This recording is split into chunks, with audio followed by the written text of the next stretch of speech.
Okay, I guess it's time to start the stream. Can you actually hear me? Let's see if I can hear myself, if I can see me. Well, I can see myself, but if I can also hear myself, we can start the show. It seems to work. So, good evening everyone, and welcome to my 24th episode of Genveil's Hacking Livestream. Today's moderator is, as usual, it's KrzaQ. Here you have his nickname. KrzaQ, thank you for being here. If you guys, you folks, have any questions, please ping KrzaQ and he will tell me that you have a question and I can therefore answer it. So today's topic will be, well, I don't have a good topic actually. I was rather busy before this live stream and basically whole week. So so in the end I was not able to basically prepare a live stream for today, but I didn't want to cancel it either, so I decided to make a random one with, I guess I can answer some questions, and there's some random, rather small stuff I wanted to show you as well. So yeah, that topic will be rather random. Yeah, and I don't expect the stream to be longer than 1 hour due to it. Let's start with the usual stuff then. So first of all, it has happened. It's quite amazing, but it has happened. KrzaQ actually did post a new post on the English blog. Whoa. And it's a pretty useful as well. So totally check it out. His blog is dev.krzaq.cc, and if you're into C++, you should totally subscribe to it. So yeah, for example, RSS. So totally check it out. It's pretty awesome. It's pretty fun. So yeah. There you go. Then the usual series of my shoutouts basically to my friends out there. First of all, Live Overflow. If you're into CTFs and security, especially low-level security, totally check out his channel. He has quite a lot of really good low-level tutorials and case studies and so on. So yeah, I would recommend you subscribe it if you're into security and so on. Then we have MurmusCTF, who is another live streamer who does CTF stuff. I would also recommend subscribing to his channel. He has really good and really technically advanced stuff out there, so check it out. And he streams Mondays and Wednesdays I guess he's in the US time zone or like American time zone, so it's usually at night for me. Too bad, but I guess I can always watch it afterwards. And he's approaching 1,000 subscribers. That's pretty awesome. Now, Retro Game Mods is another channel I really like and I subscribe. This person actually is an electronics engineer, a really good one as far as I can say, and he basically does game console or old computer modifications and also repair stuff. It's a really awesome learning material just to see like how this guy who's really good at it, how he does this stuff. Then we have the mission. As you know, after every episode of my hacking livestream recently, I've been doing missions. Well, it's actually a small CTF-like tasks for you folks to solve. Now, the last one, I'm not going to... Oh, okay, I'm going to press... How do you... Oh, okay, full screen. So, the last one was about... I called it the coordinates in the end. And it was basically about a file. You received a text file that contained something that looked like this. And there was basically... Well, no one knew what that is, but one of, I guess, things that come to mind when somebody sees something like this is basically it's a coordinate, like you have an X and a Y, and this is X and a Y, and you have a series of them, and you have to do something with them. Well, I guess when you start with such a thing, usually you check if they are unique, because if they are unique, that means that it's pretty... Well, it might really be coordinates, or I guess it's not decisive, but these would be coordinates if they would be unique, but it might give you a hint. In the end, you plot them basically like take some graphics library or whatnot and plot them on the screen and see what you get. And what you get in this case is actually a QR code. Now, if you try to scan this QR code, you would actually, depending on your luck, you might either get the solution or the application which you would have used would tell you this QR code is not valid. What are you showing me? This is an invalid QR code. Go away. Because it's quite funny, because QR codes are actually pretty robust in terms of like redundancy and so on. And it doesn't matter if you actually take your cell phone and you like have your cell phone like this or like this or like this, it should still read, right?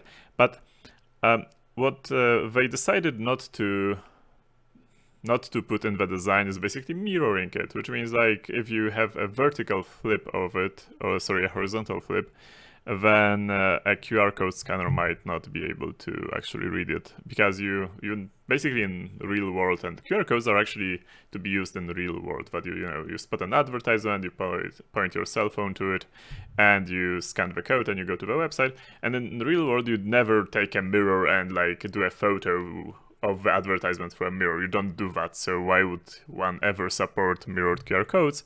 Well, therefore, this one was actually mirrored just to make things a little bit harder. And if you just mirror it, like do a horizontal flip, you get the correct one, and this one would actually work, so you could decode it into mirrored QR, seriously. And that was the the solution. Now, there were quite a lot actually, like almost only write-ups and blog posts about this solution, so this is really awesome.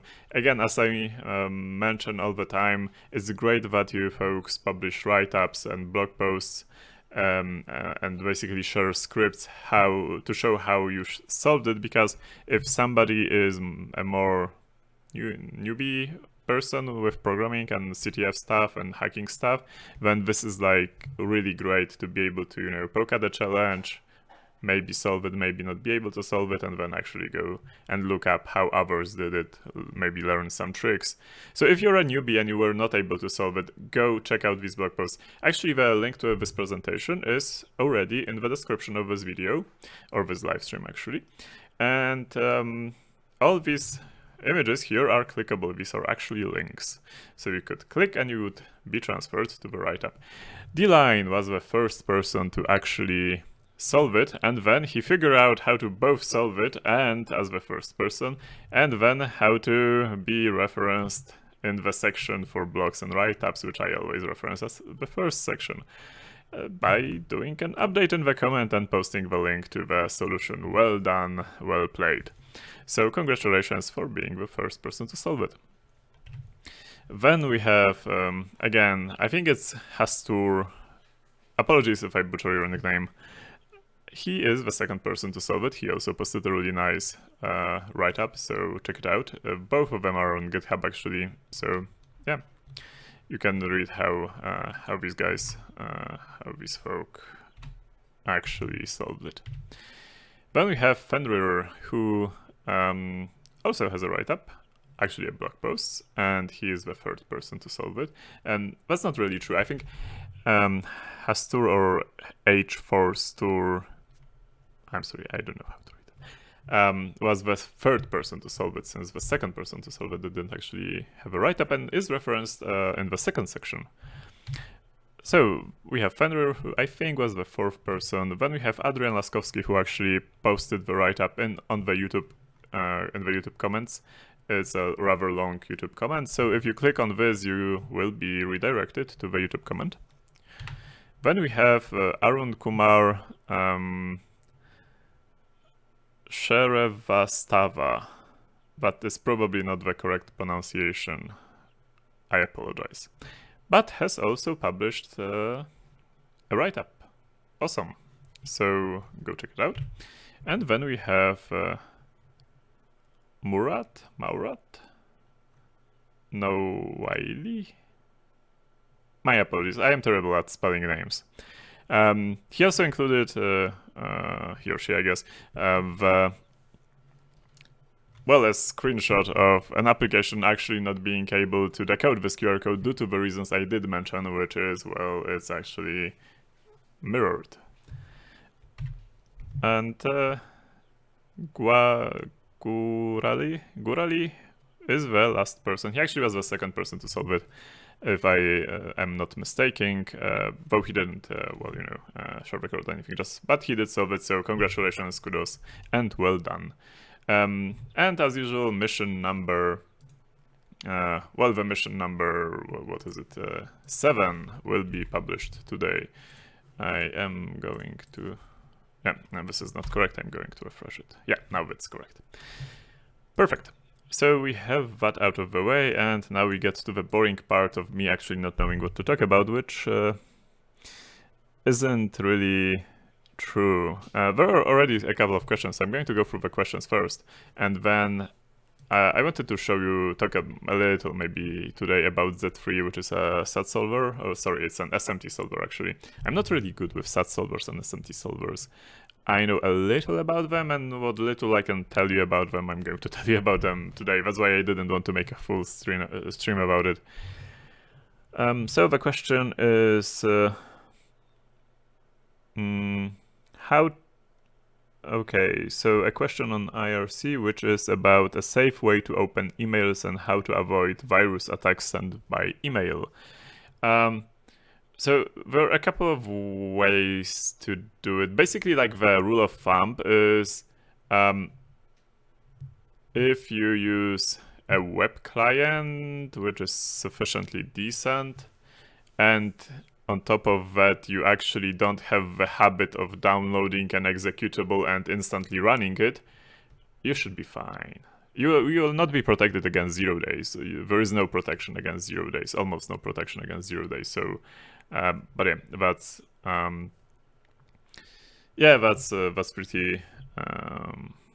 That's how things are. I mean, that's how 0 days work, right? It's an attack that nobody knows knows about, and therefore nobody knows how to protect against. And now there are a couple of things when you get an email, and a couple of things which could happen.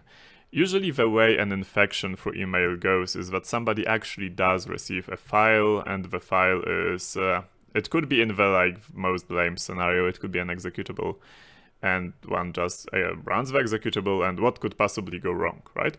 By the way, for that reason, my download folder is actually set to deny executable. It has a flag deny executable on Windows to not be able to execute stuff. So if I download something, I don't by accident click enter on it to run it. I am convinced that if I copy it somewhere else and then run it, then I actually am, I know what I'm doing, and it isn't run by accident. I can actually show it to you, I guess. So that's one of the tricks. Yeah, I guess I need to run this, and I'm going to show you my desktop in just a second. Here we go. Cackles, or CACLs, as in change ACLs, is one of the like chmod type of commands in Windows. I'm actually going to use iCackles. I'm pretty sure you don't pronounce it iCackles. You probably pronounce it like ICACLs or inherited ACLs. Yeah, but so the directory is called download, yeah. And as you can see, everyone has denied executable on this directory, which means that I cannot execute files in that directory. If I download an executable, I have to move it manually to another directory and execute it there because, well, yeah. This saves me actually from 2 attacks. First, accidentally clicking some executable malware, which I just downloaded, and I like to download my malware, especially that I recently started getting more and more of it. I sometimes look at it just out of curiosity how it works. And the second is that there is a DLL spoofing. So you can have a DLL file, for example, version.dll, or some other file, which is not a known DLL, which means it's not a system DLL. Therefore, if you then download let's assume that you download a version.dll, and the version.dll is actually malicious. You downloaded it by accident, you didn't notice it. And then time goes on, and after a week you download a file called setup.exe, and it actually says, I don't know, some application installer which you want to install. It's not malicious in any way. But when you run it, what happens is that the import table gets filled, right? And the import table is actually, well, there's a DLL list, and the DLLs are searched in a way that if a DLL name is a known DLL, a system DLL, it looks in the system directory. Otherwise, it starts looking like, for example, in the current directory. And in the current directory, let's assume it would import version.dll, which normally resides in the Windows System32 directory. But since it's not a known DLL, it's not a system DLL, it's not on the list. You can find this list in the register, by the way. Then it would get the version DLL from the current directory, which is the malicious version.dll downloaded by accident previously. Therefore, this is the second attack I try to defend against, basically setting my downloads directory to deny executing. Yeah. That's how it goes. So that's one way of being infected by an email, basically just running an executable. The other is just, they send you a zip file, for example, of an executable. You have to unpack it and then run it, or they send you a doc file and it asks you to be allowed to run macros, and the macros can do anything basically, so they can download something and run it for you. So if you download a doc and then allow macros to be run, you basically owned anyway. So that's another thing. And then there is stuff like you get a PDF, and the PDF actually has an ODE. Well, not really an ODE. You didn't patch your PDF reader for some reason, and it has a bug, and they are actually whoever is running the malware campaign is exploiting it. So you download the PDF, you run it in your browser, PDF browser, right, and it exploits it and it runs your code. So yeah, these are like the most typical ways to get infected via email. And if you don't have a habit of just executing or running or reading anything which you get through the email from an unknown person, or which looks a little fishy, then you should be safe. Apart from and you have updated software as well. That's pretty important. Another way is, to have a separation of privileges, like, for example, have a Word, like Microsoft Office, right, running as a different user. For some reason, it's not easy to set up, but I think it's possible. It's easier for most programs. And you run it with some user which you don't care about, doesn't have access to any critical files. You get infected on a random user you don't care about. That's fine, usually, unless they have, like a root as privilege escalation, which usually they don't.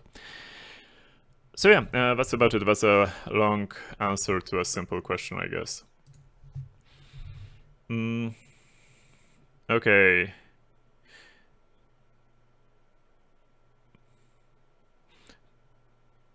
So I guess there's also a follow-up question, whether I am afraid of receiving emails and reading them. Not really. I mean, I assume that there is a lot of malicious stuff coming my way. I mean, if I open my spam folder, I get, I don't know, like 5 different malware there.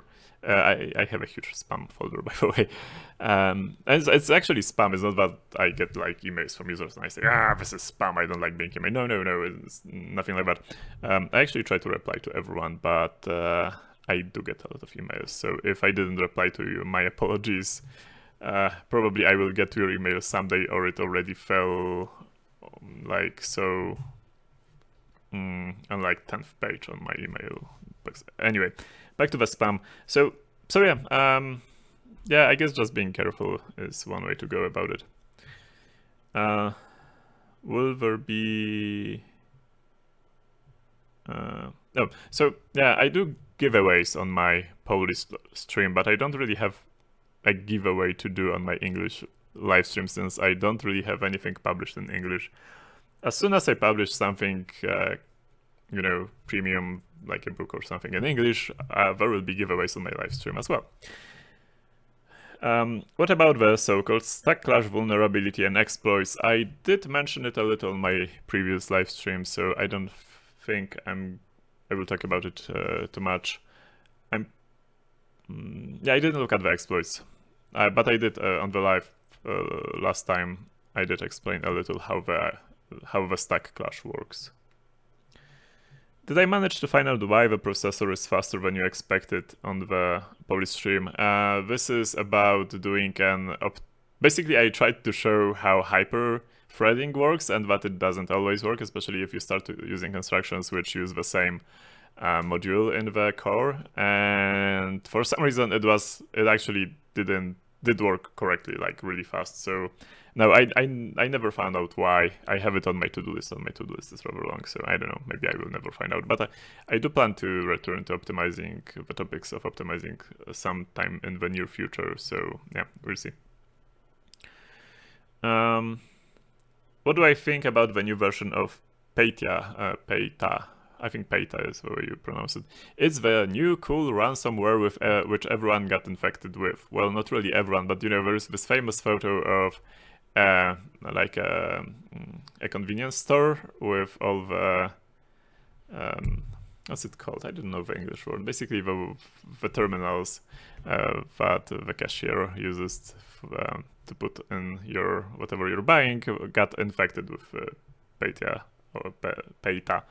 So I didn't read too much into it yet. I just know that I think it uses the Windows management interface, but that's all about I know.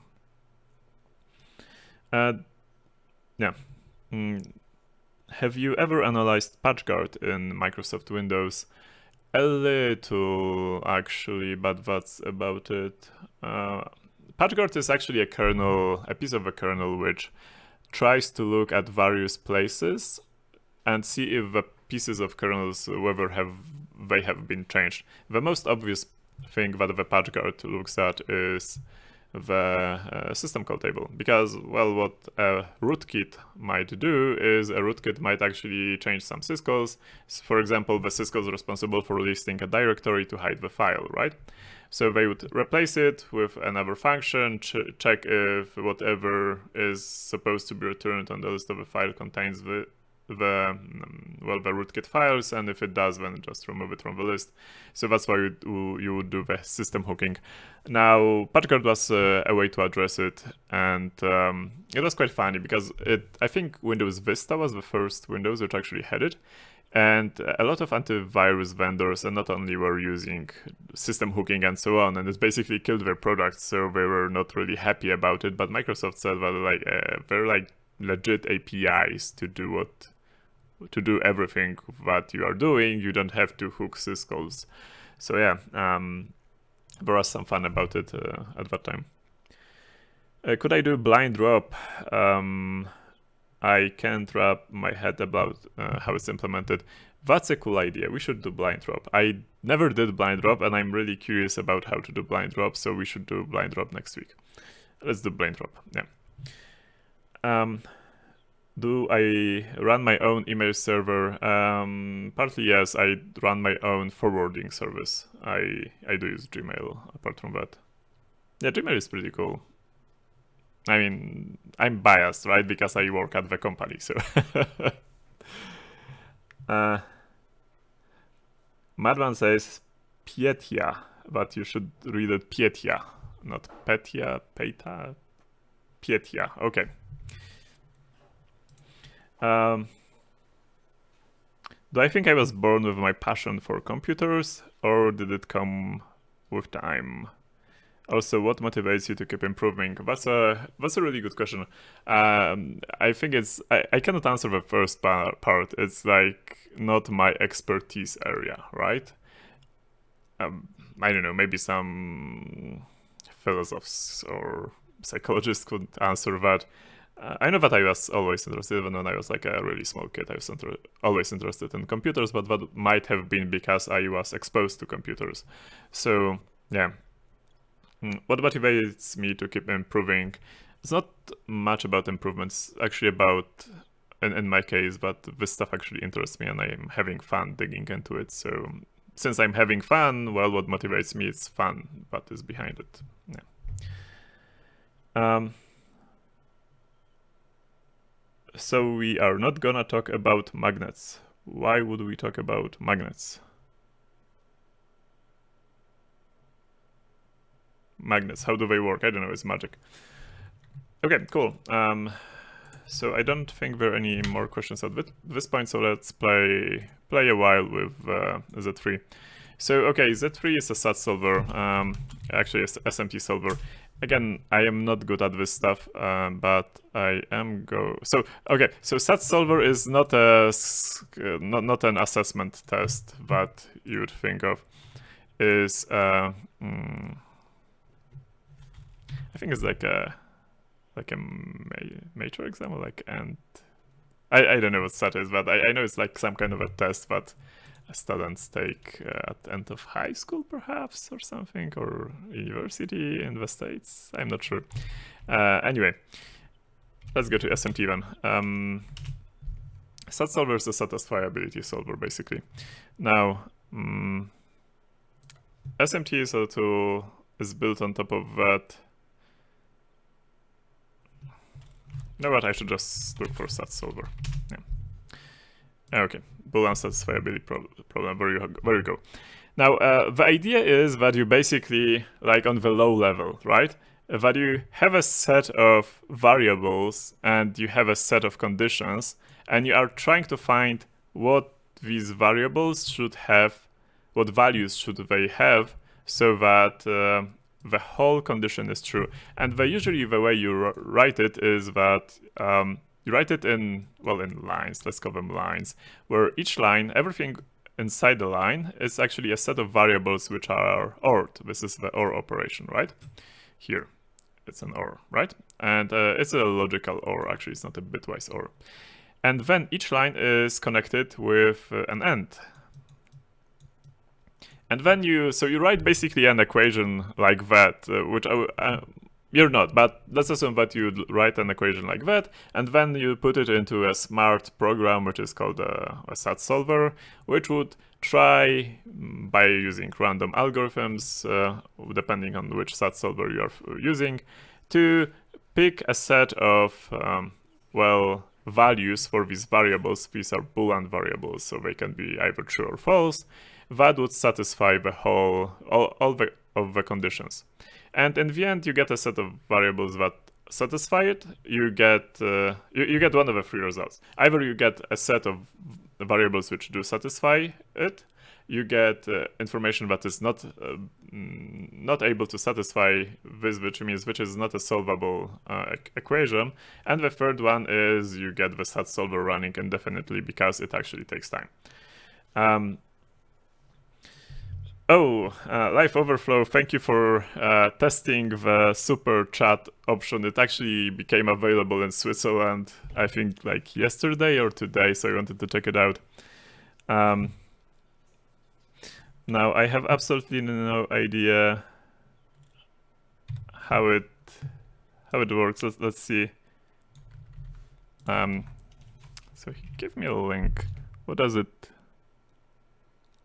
I don't know what is it. What's the link? Let me know. Thank you for the donation, bro. So super chat, it seems it's a feature on YouTube which allows you to put a colorful chat message, which I think stays on top for a while on a chat, and it's also a part like a donation system like they have on Twitch. I was always complaining that hey, YouTube doesn't have this functionality, so they have something. Anyway, so yeah, so one of the three things. Now, you are usually not using a SAT solver by itself, you're using a SMT solver. SMT solver is basically you give the system a set of equations, which are math equations, and you use like math variables. You don't use these Boolean variables, but normal equations, and it gets, SMT basically tries to find a set of variables which solves it. Now, Z3 from Microsoft is actually SMT solver, which I usually use. It's not the fastest one out there, but it has really nice Python binding. So yeah.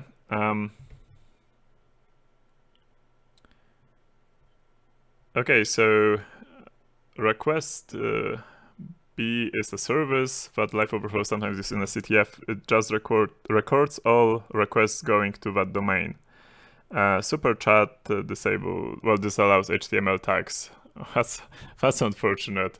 Yeah, I know that, like, for example, angle brackets were disabled in comments on YouTube for a long time as well, which I don't know, but that wasn't the correct behavior anyway. I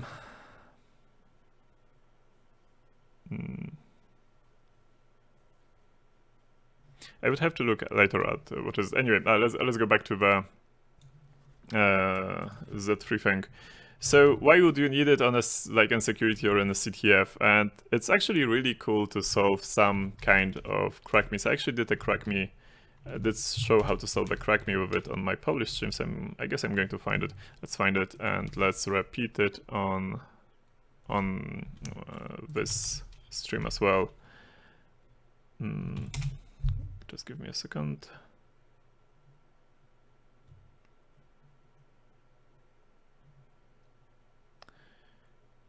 Okay, I got it.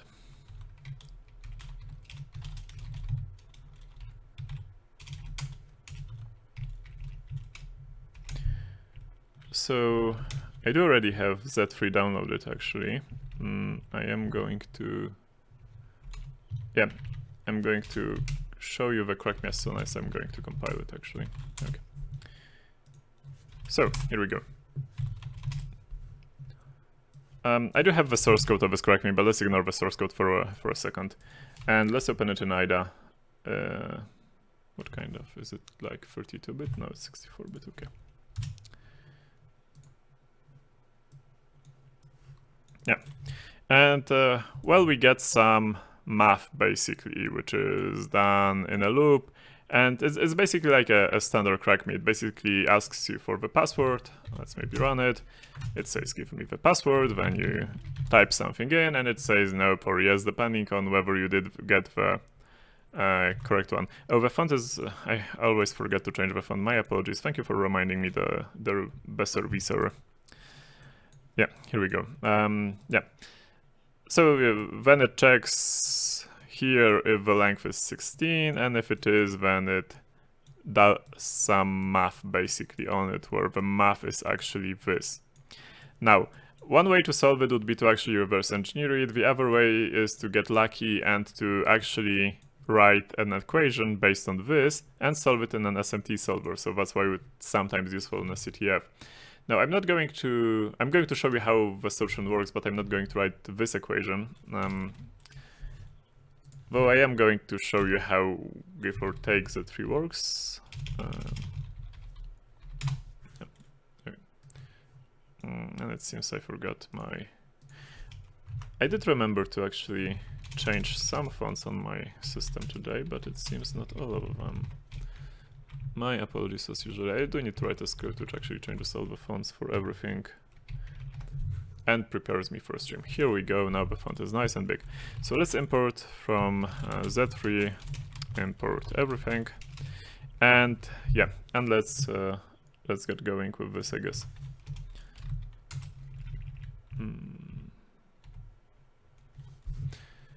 Okay, cool.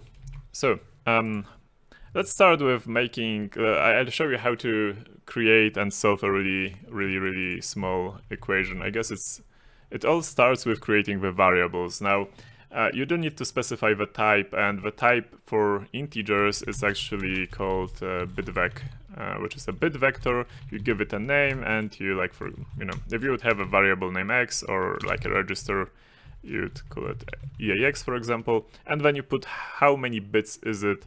For example, it could be 32 bits, right? So let's create like two variables like this, bitvec a and 32, and another called b. Now, what bitvec actually returns to, it doesn't return well, it returns an object which represents this unknown variable, and this is a key. You're not writing a math formula which gets evaluated as you would do, for example, if you would do like, I don't know, a plus b, like c equals a plus b. This is basically a formula which the Python would evaluate it normally, right? And assign the result here. But in this case, what you're writing is you're writing actually an equation with unknowns, and a and b is an unknown. So now let's do something like this. I can also write like this. This would mean that c would actually be will be the result of a plus b. And let's assume that we are looking for such a and b. I don't know if this is actually satisfiable, but we can check. That there is an equation where there's a solution where C would be equal D. So A plus B would actually be equal to A XOR B. I don't know if that's possible, but let's check it out. And to check it out, we need to create a solver. Yeah. And we need to add stuff. Now what you add here is you actually add the, if we go back to the Wikipedia, yeah, you add these lines. So everything you add, you actually add a condition. And all the conditions you add need to be satisfied in order for the whole equation to be satisfied. In my case, I will just add this kind of a condition. Now, this isn't actually, neither this is evaluating it or neither this is evaluating it. As I mentioned, Z3 actually has really good Python bindings. That means this isn't actually addition, it's actually calling the, I think like dunder add method on the A object with B, which is a special method, like it's, you know, an operator override. Was it called override? Yeah, I think it was called override. Which means that it basically calls some magical method which does return a reference to this kind of an equation. And C is actually a reference, well, an object. C is a label for an object representing this equation, and so is D. It's an object representing a label for an object representing this equation, and not really the solution, the evaluation of this two. So if you add here something like this, you also, this actually returns an object which represents this kind of an equation, right? So, or in this case, this kind of a condition. And after having this, you can check if this is actually satisfiable. Can this be solved? Maybe it cannot, maybe it can. And then you can print the model. The model is actually the solution found. There's probably a good reason why this is called the model, but I don't know. So yeah, then we can run it. And it actually satisfies it as we might have expected with zeros. Because, you know, if you add 0 to 0 or XOR 0 with 0, it actually gives you 0. So that's pretty a pretty fast solution. Now let's do something. Let's do something else. Let's add another condition, or actually two conditions. First one saying that C cannot be equal to 0 and D cannot be equal to 0. Let's see if it finds another solution, because if you want to iterate through the solutions, I guess the best and probably the only way to do it, at least the only way I know to do it, is to keep adding conditions which actually disqualify a given set of solutions. And yeah, and we can run it. And it also found that this is a solution. It does make sense. I mean, 0 plus 2 is actually 2, and 0 XOR 2 is actually 2 as well. So this is a correct solution, and we could keep going. So, yeah, again, it is a solver for... it's a solver for equations.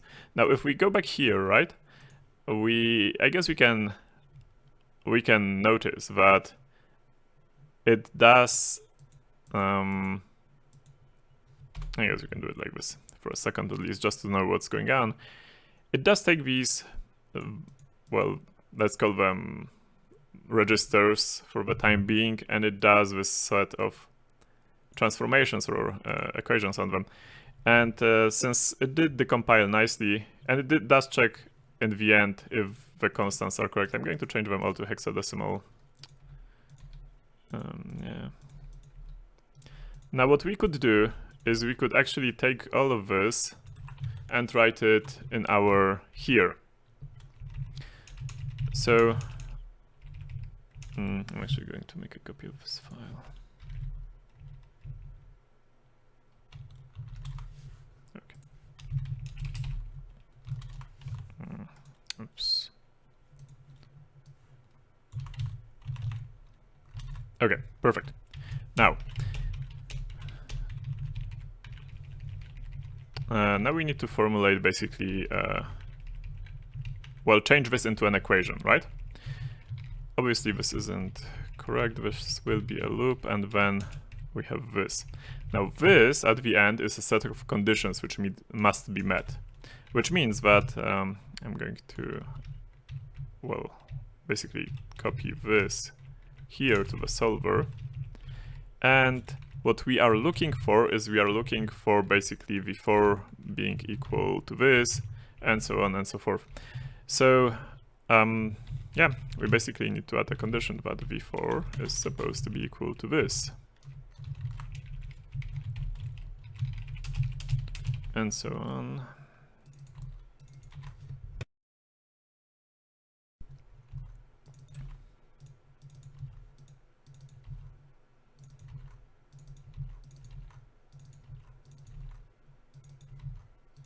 Okay, I am going to probably change the variable names later on. I'll show you why. Okay, never mind. Now, what is happening here, it actually takes the string, right? And it takes the ith element of that string. Now, what's important is string is our unknown. This is what we are looking for. So therefore, for string and for, well, basically all of it, we need to do something like this. For let's create like a string which will be also this. That's not the best name. Let's call it just, well, as for this. Okay, let's stick with str. Now let's create for I in range. We know that it's 16 letters, right? It's here, like string length must be equal 16. So we know that the password will be 16 letters. Well, probably not letters. As you can see, there's a scanf reading a password, and it actually, this is a format which reads up to 255 characters until the end of a line. This is basically a get line written in scanf. Now, what we need to do here is actually append bitvec. Now the name, and the name will be just, I guess, I don't know. I'm going to do like this. And all of these are, how large are these? This is a char, this is just 8 bits. So I have created the unknowns here, right, with a bitvec being, again, an unknown, and now I need to create the equation. So in case of the equation,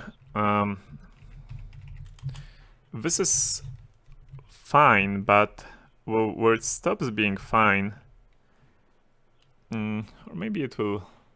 No, I think in this case it actually would be fine. Usually what you have to do is you would have to, like in the first iteration of the loop, you would have to change v4 to actually v4-1 and make sure that all these are v4-0 and so on and so on and so forth. But in my case, since...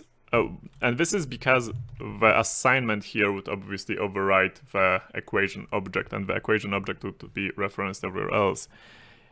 This isn't a problem in my case because every line is basically relying only on itself. So that should be fine. What I need to do here is adjust another loop. Yeah. And this should give me a nice equation, which then I can run into a solver, check if it's satisfiable, and then print the model as and print the solution. So let's run it. It might take some time, or it might say model is not available, which means it's not satisfiable, which isn't really correct actually, because I know this is satisfiable, but still might mean that I have made some error. For example, why is this a multiplication? I have no idea. That being said, I'm actually not sure if the order of operands is the same as it should be. I believe this should be like this, and I believe this also should be like this. I'm actually looking at the source code on my second monitor, so I'm checking a little, but I do want to save time. Okay, now let's see if it's correct. Does it look correct to me? It looks correct. Now I can actually do something else. Also optimize it. For some reason, SMT solvers and stat solvers don't. Well, there is a good reason. They don't like really multiplying. They prefer actually bit shifts if that's possible, and this is an equivalent basically. Yeah, let's try now. Model is not available. Okay, so it seems I did something wrong. Or there is no solution to this, correct me. Or we maybe should actually do what I did say at the beginning, which means we should do the... oh right, I know what I'm...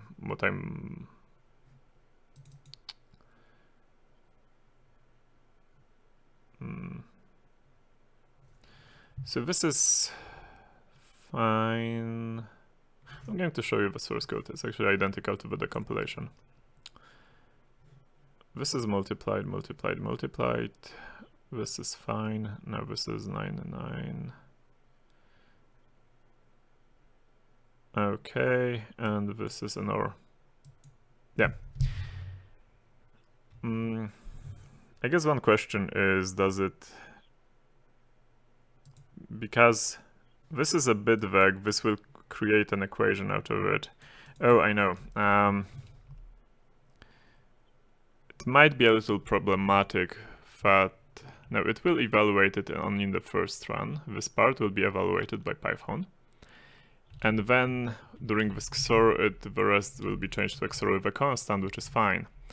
On the second run, v4 will be already a reference to a part of an equation, so this will build another equation, which should be fine as well.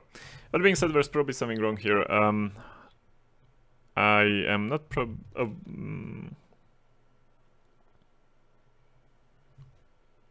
yeah, I'm probably not going to go into the details here. Somebody suggests that this should be, whether these should be bit vectors as well. I'm pretty sure when we get here, these already are. So we can check the type and see what is it. But I'm pretty sure when we get here, oh, it's an instance of what? If it would actually tell me what is it, that would be a little... Okay, so it's pretty nice that when you actually type something like this, it shows you the equation that it created. And maybe looking through this equation, we could figure out what's wrong, so let's try that. I'm going to simplify this a little, like only do one round. And again, is like a constant, because it's going to be a constant. It's going to convert this into a constant, which is correct. Oh, I know what's the problem. Okay, I'm sorry. Now, since this is a bit vec of 8, right? And we have 32-bit constants, that means that the constants will get truncated to 8 bits. This is why we have 207 here. And this is why it's good that we actually displayed this equation. So yeah, I guess debugging 101. If you don't see what you're doing, you don't know what you're doing. What this means is you actually have to do a 0x here. So you do a 0x, which is as the name implies, is a 0 extension to 32 bits. And yeah, and you can do it here, and then we can check for satisfiability. Let's first run it again like this.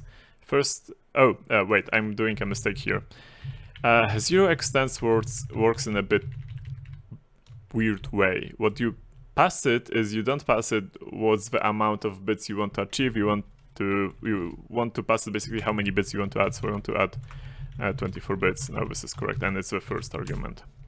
Okay, and now this looks more correct. I mean, this constant looks better, so yeah. So this is better, and this is the equation if I only do one round, but there are 16 rounds, so we can do this. This looks better, and it still says unsatisfiable. It seems I did make some other mistake somewhere, which might have happened. Another thing is that I think this actually does all the computation. What is the type? No, it's an assigned. I was thinking for a second that it's actually assigned integer, and therefore, but well, this is assigned obviously, but this is an assigned again, and this comparison, well, it's just bool, so never mind.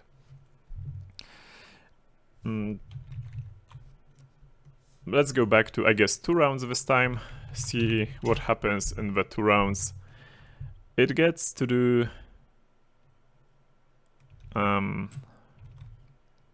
yeah, I guess this is correct, right? Because it takes the previous equation, but let's maybe do do something like this. So we get to see it at every step. So this is the first step, which is just a constant, which is correct. Then we get the first step of the equation, which it calculates this constant and then uses the rest as an equation, and we get this formula, which is correct. Now we get we put this formula, because this is V4 now, right? We put it here and we put it here, which means we get this kind of formula, and then it's also XORed with this stuff again, which is STR1 this time, and we had STR0. Well, this more or less looks okay-ish. Now, if we go, oh, you know what? I'm actually going to add like some lines here, maybe, just to see what I'm like, what part of the equation is what. It puts the zeros here and the ones here, and I would say that it looks okay-ish.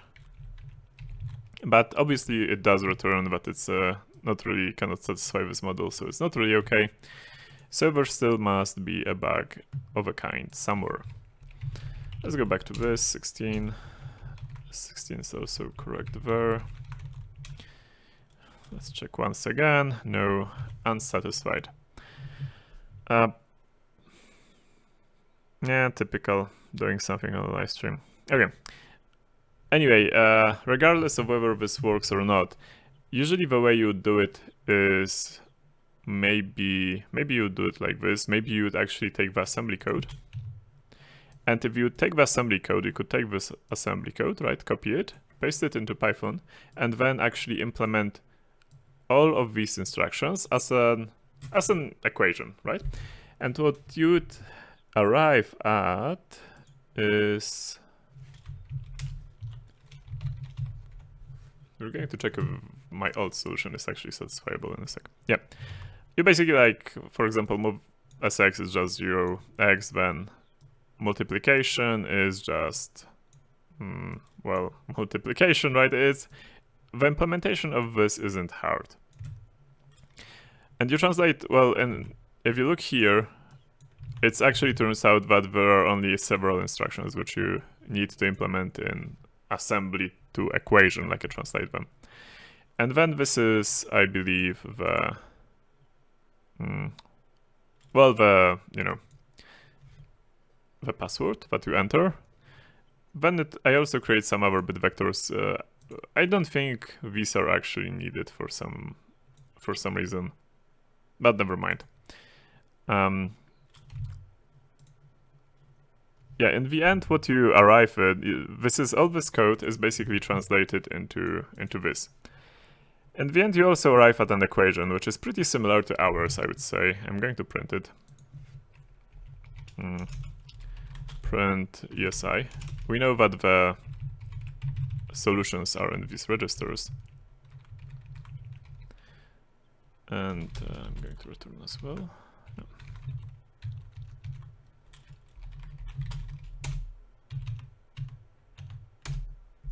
Yeah. So I would actually say that this equation is pretty similar to, okay, I know the mistake I made. I'm always making this mistake. You know what's the mistake? The mistake is that by default this is, this is an arithmetic shift and not a logical shift. This means that it actually is a sign extension. And I always, every time I make this mistake, so my apologies. Let's translate it to something like this, and this will be fine now, and it should be satisfiable. In all honesty, I would expect this to be actually a logical shift, and there being another special function to do the arithmetic shift, but it's not like that. So, let's try to run it again. At least one of the arguments must be a Z3 expression. This is actually because these are at the beginning, these are constants, right? So what I'm going to do is I'm going to actually do something like this. I'm going to do the first round without using this function, and then, because I know these are still constants, right? So it's fine. I know that Python won't do arithmetic. I know that this is a logical shift. And then the second round and so on, I'm going to use this function actually, because I need to. Okay, and it's running now, and it's trying to satisfy my equation that I gave it to it. And it's a good moment for questions, but at the same time, I'm going to run another one. I'm going to run the other one, which is the assembly version, like translated assembly version. F.py was correct, yeah. Though, no. Here we go. It wasn't translated by hand, by the way. I did a couple of regex to translate it, and there were just a couple of places where I did manual fixes, but you don't translate the stuff like this by hand. And as you can see, there's like also OR and XOR. Well, actually OR with an underscore, because OR is a keyword in Python, so you couldn't use it as a name, and you wouldn't want to either. Okay, and it's going, so it's a good moment for questions.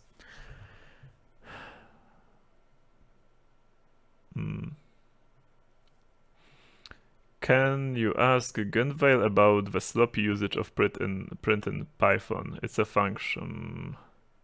Print. I don't really understand the question. Okay, it found a solution. So anyway, for Python, print is or isn't a function, depending on which version are you talking about. It also both found the solutions. As you can see, this is in pretty random order, so we're going to have to do something about it. But I guess we can check if it works.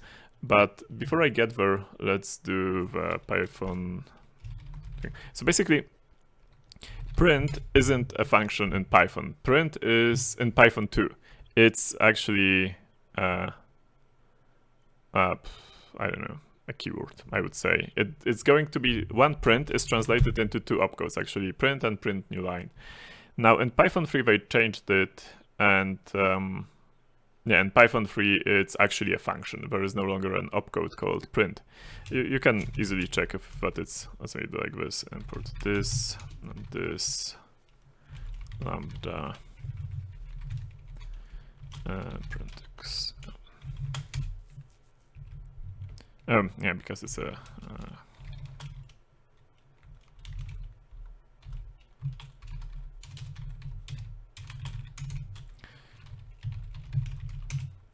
yeah. Oops.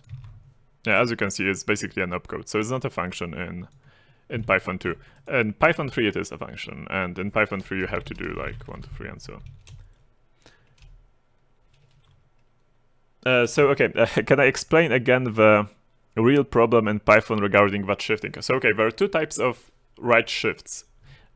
First one is logical shift, and it's important when you start to deal with numbers which have the most significant bit lit, and you treat them as signed integers.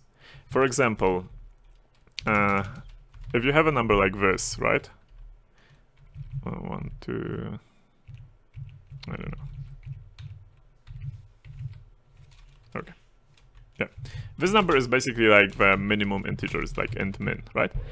And if you'd do a logical shift by 1, it's the same as like dividing by 2, right? It's like basically dividing by 1 to the power, by 2 to the power of 1. If you change it to 2, it would be like the same as dividing 2 to the power of 2. Anyway, if you would shift it by 1 bit using the logical way, you would actually change this 8 here to 4, and it would be the same as doing the division on an unsigned number, a number which is always positive, and would be treated like not as int min, but as a rather large integer, like unsigned integer. Now, this is the case again for the logical shift. Now, for a so-called arithmetic shift or a sign extending shift, if you would have again this value, and again 8 here means that the most significant bit, or the sign bit, is not really the signed bit, but it works as a sign bit. Yeah, in this encoding, it just works. And if you'd again do something like this, like by 1, here is obviously the result for 1, right? 2 as just an example. Anyway, you'd get C.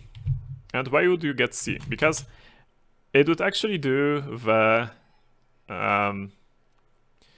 signed division, and the correct result for the signed division for int min by 2 is OXC, which is half of the int minimum number.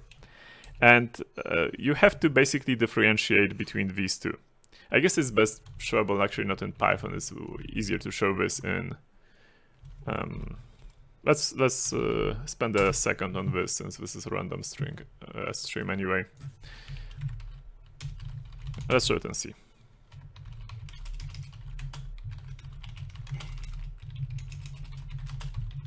Yeah. So let's start with a unsigned version.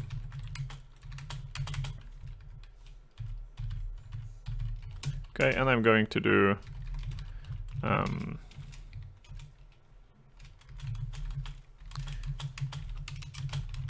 okay, and I'm going to print it both as a hexadecimal number and as an unsigned integer in this case, or maybe a signed integer, doesn't matter. No, it does matter. So yeah. Okay.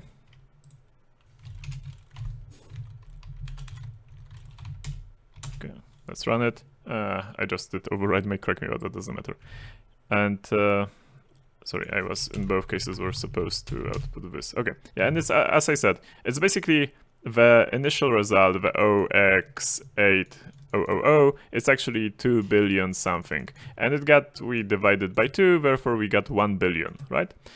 And this is normal for unsigned. Now for signed, so if I would actually remove this, and we have signed integer now, and change this u to I, which is again a signed integer, or actually you could use d as well for decimal. It's the same as I. Actually, I prefer to use I, but it's the same. In this case, in scanf is not the same.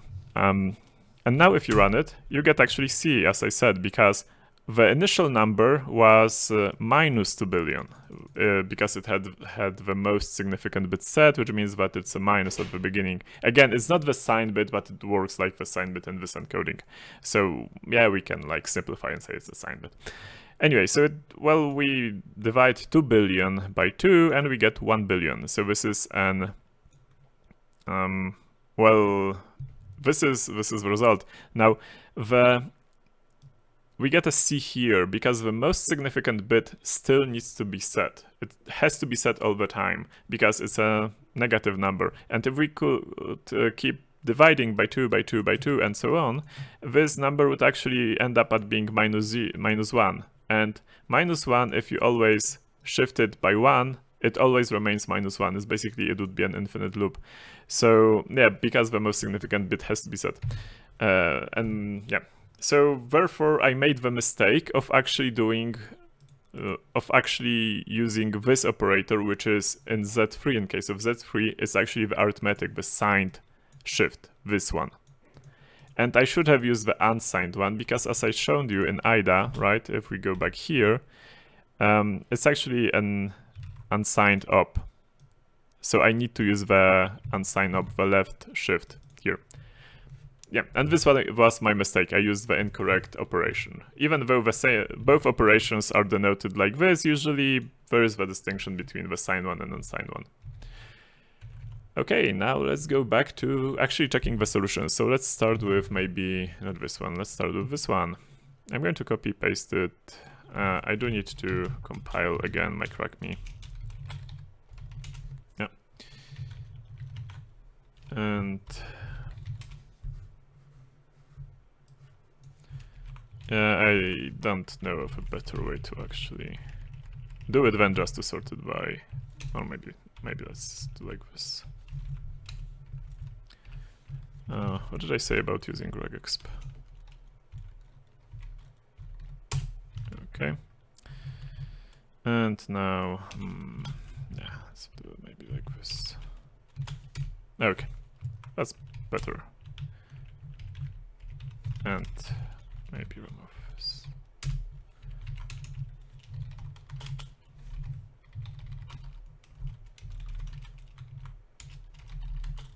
That's Python if you're wondering what I'm typing. Okay, and this is the solution. Now, this solution might actually be correct. I don't know, but doesn't look too correct for me. But it might be correct. We would have to actually do something like this to check. It says nope. I don't believe it. I think that actually is a correct solution. Now, what I should fix here is actually to get, because I probably do expect to have, you know, only ASCII printable stuff. So what I would have to do is I would have to add some more conditions, and I'm going to do it right now. 16, I'm going to add a condition for every string to be in the printable range, basically. So between 20 and, again, this is same as using AND operator, basically. So these are two conditions. I'm going to add for every letter, I'm going to add a condition that it needs to be printable in the printable range, and I'm going to run it again because there's no other way. Yeah. Okay, so I'm going to check in the meantime the second solution, which is this one. Okay. I'm going to probably leave it here, and I'm going to... Well, I should sort it, I guess, as well. But okay, let's do what I did just a second ago. From 20th line up to the end of the file, do change the underscore to this thing, which is open square bracket. Then do this. Okay, and then remove the... Okay, there we go. Now with this one here, I'm just going to remove it like this manually. It's faster than writing in regexp. And I do need to create another byte array, and then I need to print ESP. So let's see if my previous solution worked, which I know it did, but let's see anyway. This is set to be the correct password, or one of them, because we still don't know if there's only one solution, maybe there are multiple solutions.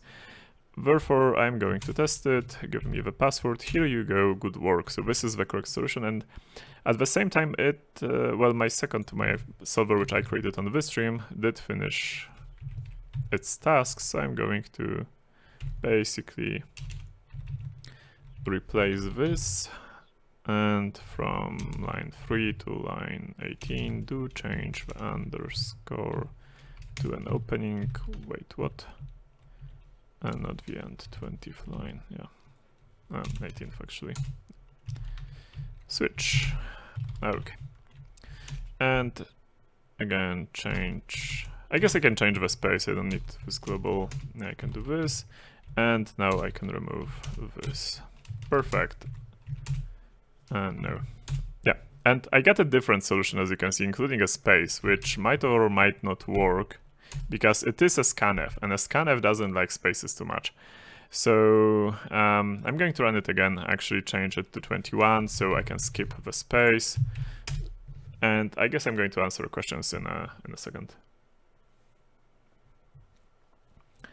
Okay, so one question is, how is Z3 different to languages like Prolog? In all honesty, I do not know Prolog, so I cannot compare. Okay. I actually like this computer. On my previous stream, I did wait several minutes until it finished.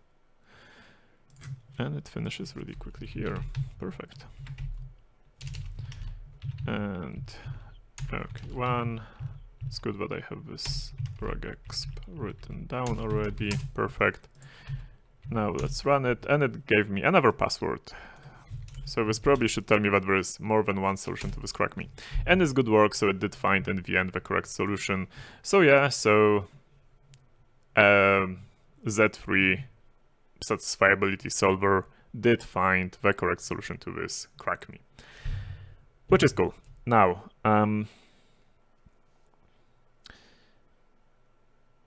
let's go through the questions, and I guess we can round it up for today. And let's do the blind drop next time. Now, there will be a mission today, so do remember about that. It would be quite awesome if Genvale also shared some of his recommended readings in the next episode. Yeah, it's a hard... I get asked this question a lot. I need to write it down, but All in all, it boils down to a couple of things. First of all, do read The Silence on the Wire by El Kamtav. That's one of my favorite books that really showed me how, like, showed me the thoughts behind a really great security researcher. So yeah, Silence on the Wire, that's a really cool book.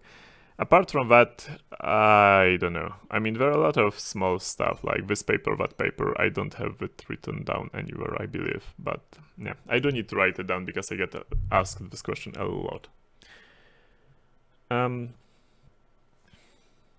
Okay, I guess that actually rounds up the questions for today. So I would like you to thank you folks for coming over. And I will post this on my GitHub. If you don't know where my GitHub is, well, I guess it's easy to guess. It's github/gunvale, and then you go to stream.en, which is the English version of streams. And I will upload it as soon as this episode is over. It will be a folder called O24 as the name of the number of today's episode. Perfect. So thank you very much for... no, this is not correct. We already saw the mission, but that's not the correct scene. You'll see it again in 10 seconds. Thank you very much for coming. Thank you, KrzaQ, for being here, and see you next week. Happy hacking and happy evening. See you next time.